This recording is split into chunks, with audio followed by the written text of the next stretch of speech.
Thousands rallied in the Uruguayan capital to protest against rape culture and violence against women.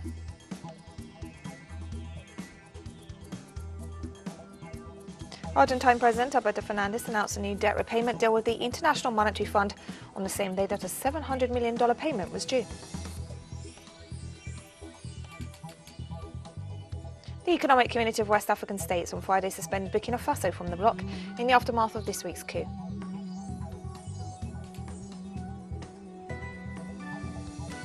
From the headquarters of teleSUR English in Havana, Cuba, this is from the south. I'm Katrina Goss. We begin in Uruguay, where thousands gathered in the capital, Montevideo, to protest against rape culture and violence against women. The mobilizations came after public outrage regarding a gang rape. Protesters marched through the capital's main square, calling for an end to sexual harassment and gender violence, and for better sex education and concrete measures to protect women. Protesters demanded that rape, femicide, transphobia and racism be considered a national emergency. They also questioned remarks made by Uruguayan President Luis Lacalle following the recent case that shocked the nation. The protesters argued that his remarks indicated a denial of the reality and hid a very serious problem in Uruguayan society. Justice is needed. Justice has to be improved. The justice system has to be improved. Those who commit violence should not go free. The justice system keeps them free while they look for evidence. But meanwhile, the aggressors keep doing their business. And the victim is in the house in terrible fear. Her life has changed in 1,000 ways, and maybe she can't even leave the house. Mexico's Attorney General's office arrested one of the alleged perpetrators of what is known as the Fast and Furious operation, which in 2009 allowed guns to be illegally trafficked into Mexico from the United States. Our correspondent Eduardo Martinez has the story. After running over and killing a woman in Mexico City, Facundo Rosas, former federal police commissioner, was transferred by members of the Mexican Navy to a federal prison in Hermosillo, Sonora, at the request of the Attorney General's office of the Republic. The arrest warrant is related to his alleged responsibility and participation in the Fast and Furious operation in 2009, during the Felipe Calderón administration, allowed the entry of 2,500 weapons to Mexican territory from the United States. It was intended to be a covert police intelligence operation to track and understand the rationale behind the trafficking of arms across the U.S.-Mexico border, and how these weapons ultimately found their way into the hands of organized crime. Rosas belonged to the closest circle of Genaro Garcia Luna, who was Secretary of Public Security and responsible for Calderón's strategy to fight drug trafficking. Garcia Luna is in prison and on trial in New York for his alleged link to the Sinaloa cartel. The enormous profits produced by the illicit arms trade fuel the possibility that Mexican criminal organizations can source these weapons in the United States market and smuggle them into Mexico on an almost daily basis. There is a structural situation that is linked to geopolitics and the way in which the war on drugs has been waged in the hemisphere for the past 40 years.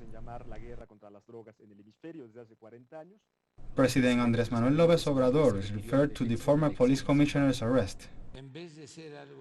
Instead of being something beneficial, it became a tragedy, because they used those weapons to murder people in Mexico and also to murder foreigners.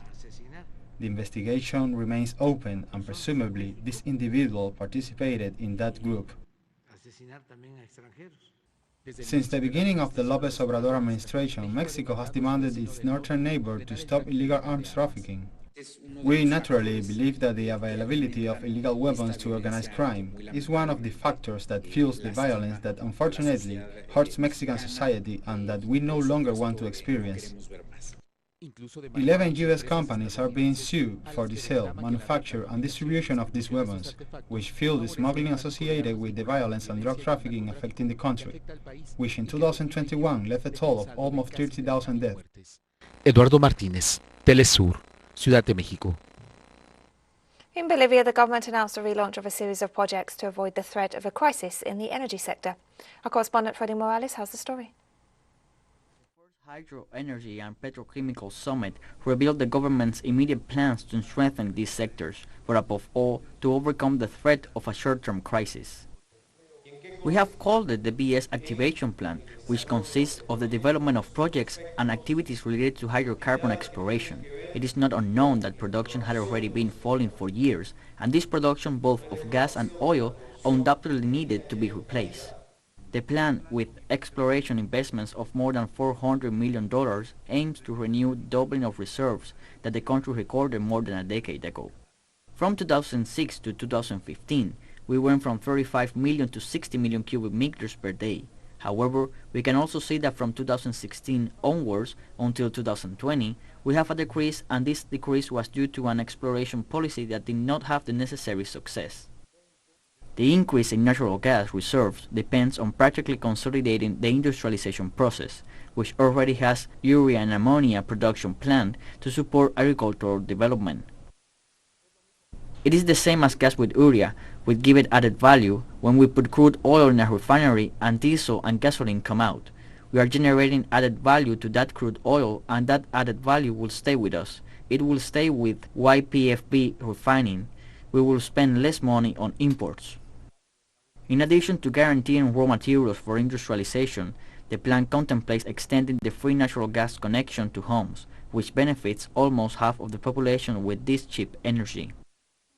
In the 2021 administration, 70,000 internal systems have been installed in our homes, but you know that in 2005 we only had 55,000 systems, and that was the number of systems, 55,000 families with systems. Today Bolivia has more than 1 million installations. The government's energy program includes the industrial development of lithium from the Uyuni salt flats and the beginning of electric energy exports to neighboring countries starting this year, as well as continuing with the export of liquefied gas to Peru and Paraguay. Freddy Morales, teleSUR, Bolivia.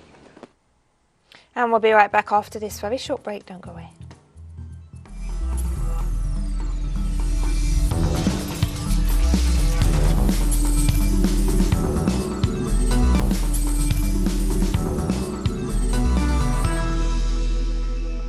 Welcome back to From the South. The Argentine government announced a new debt repayment deal with the International Monetary Fund for the record debt acquired by the previous administration of Mauricio Macri. From Buenos Aires, our correspondent Carolina Silvestri has the details. Alberto Fernandez announced the results of the negotiations between Argentina and the International Monetary Fund over the $44 billion debt acquired by the Macri administration. Governing is an exercise of responsibility. We had a problem and now we have a solution. We had a rope around our necks, a sword of Damocles, and now we have a path we can follow.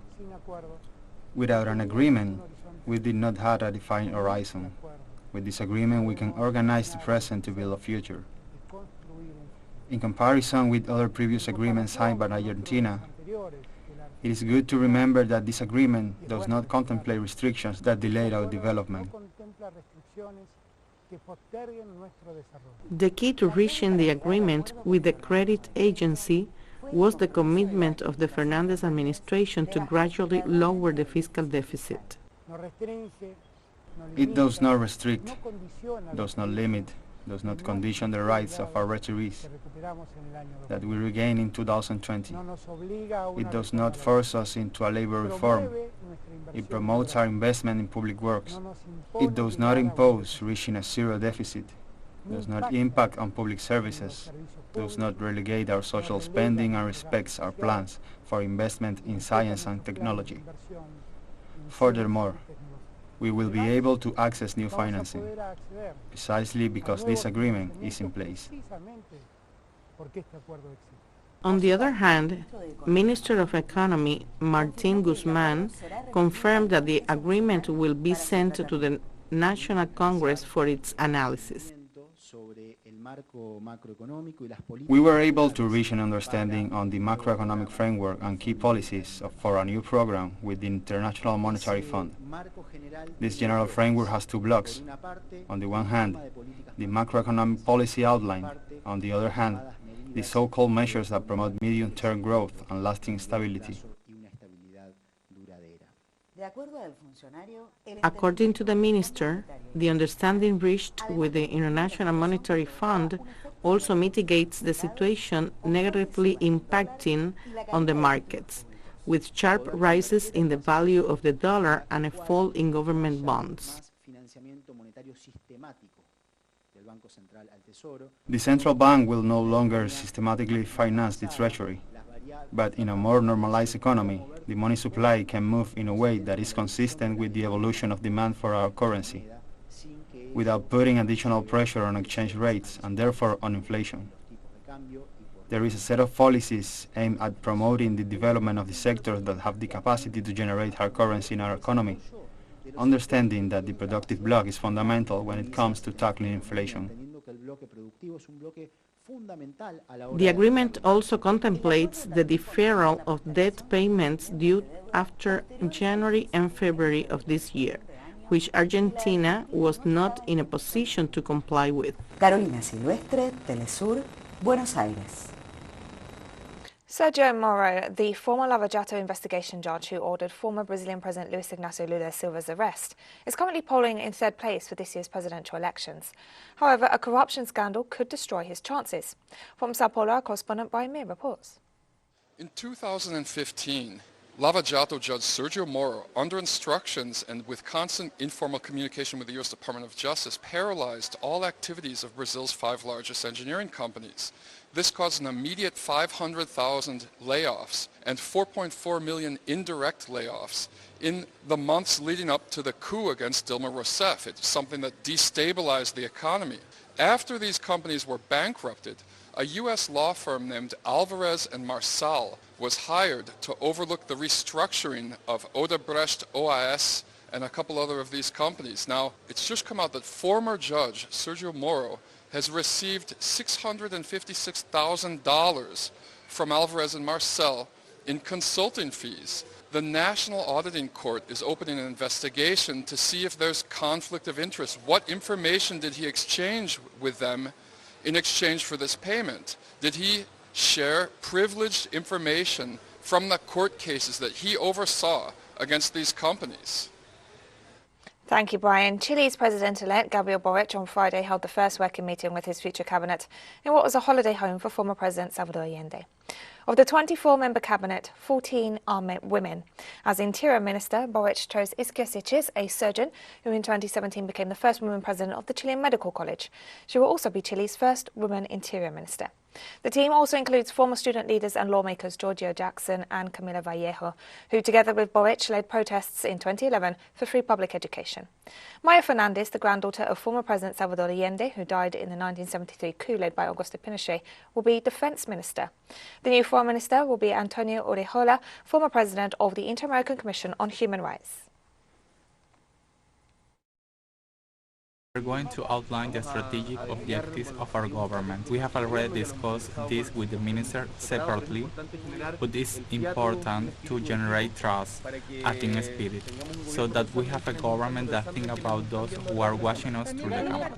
We hope it will be a good day. We're going to share with the ministers, with the party presidents. We hope it will be, above all, a fraternal day, to have much more trust, to get to know each other. We're also going to look at some general issues. But above all, it is an activity for the president to have a space to talk with different ministers.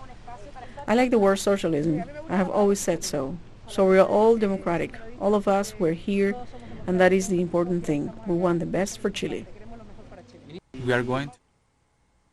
And staying in Chile, the Political Systems Committee of the Constitutional Convention, the body responsible for drafting a new constitution, approved a proposal to declare Chile a plurinational and intercultural state, with 19 votes in favour, 3 against and 3 abstentions. The move establishes that all indigenous peoples are entitled to the right to self-determination, along with other rights guaranteed under the Constitution.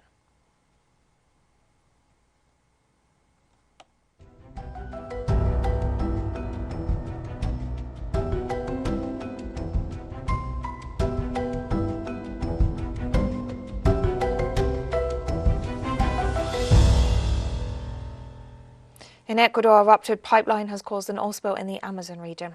Videos shared on social media show a large amount of oil spewing out of the burst, privately owned heavy crude pipeline and flowing down roads like a river, in an area that has already suffered several oil disasters. Through a statement, the OCP Ecuador company said it had activated its emergency protocol and would evaluate the magnitude of the damage to the infrastructure, as well as starting the corresponding repairs.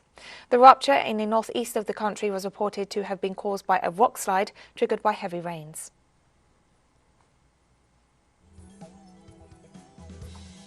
And we have more stories coming up after this final short break. Stay with us.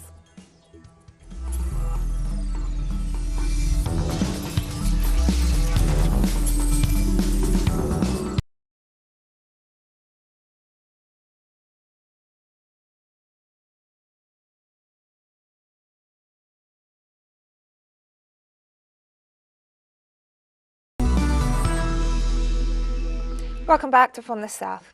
The Economic Community of West African States on Friday suspended Burkina Faso from the bloc in the aftermath of this week's coup.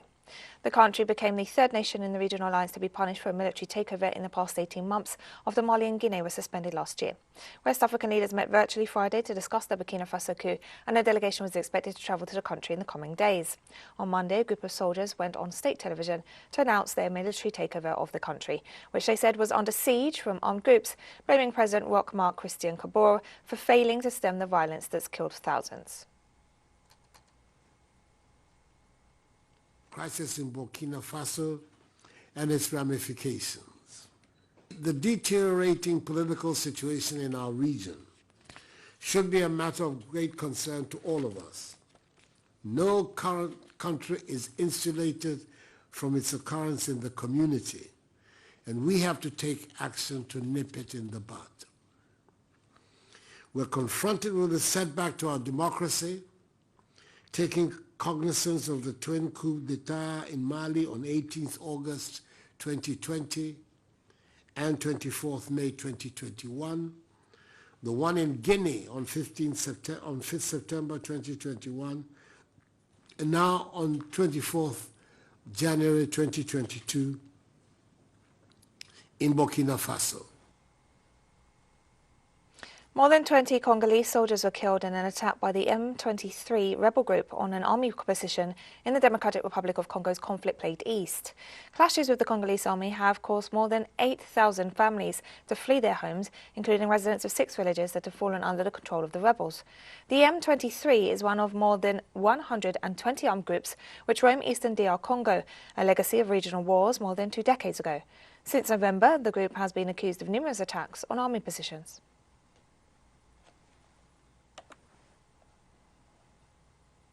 In our fields in Rugari, when we heard heavy and light gunfire, the rebels were on a hill and the soldiers below on a plain. As a result, we decided to flee with our children, and we ended up here in Kibumba with nothing of value taken in our escape. We have been spending the night under the stars for 3 days. We are dying of hunger and we even lack water to drink. Personally, I have been wearing the same clothes for 3 days. That's how I fled. It was the same for my children. We fled in panic. There was no way to take some valuable goods. We don't even have a mattress or a mat to sleep on peacefully.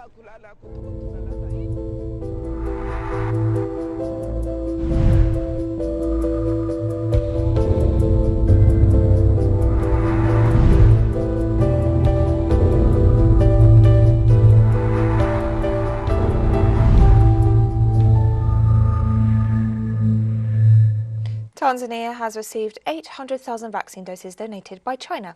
The Sinopharm shots will be used to fully vaccinate 400,000 people. A first batch of Sinopharm doses donated by China in November 2021 had been used to fully vaccinate 250,000 people. Meanwhile, another batch of 1 million doses of donated Sinovac vaccines will be delivered to the nation soon as China works to support African countries in the fight against the pandemic.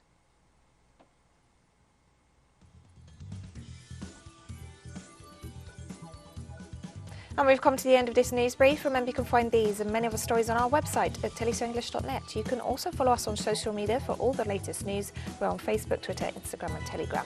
For teleSUR English, I'm Katrina Goss. Thank you for watching.